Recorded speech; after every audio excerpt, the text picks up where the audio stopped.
Sheila's Life in Japan! Hello guys! Another unboxing video tayo here.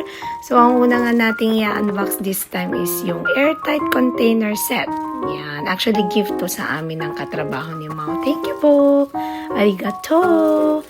Actually, gustong-gusto ko yung kulay nito kasi napaka-unique.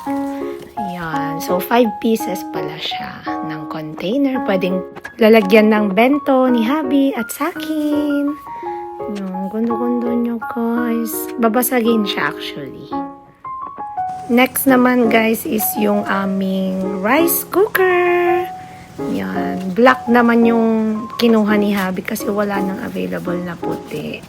Anyway, it's okay. Maganda pa rin siya. Ang brand niya is Toshiba. Yan. Ang ganda. Talagang halata mo namang matibay at makapal ang kanyang pot. Pangatlo sa i-unbox natin is itong ang electric kettle.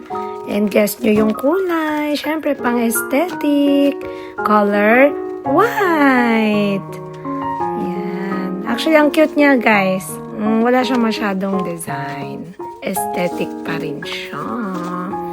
Yan. Ang cute din ang shape niya. Yan lang, guys, for today's unboxing video. Thanks for watching!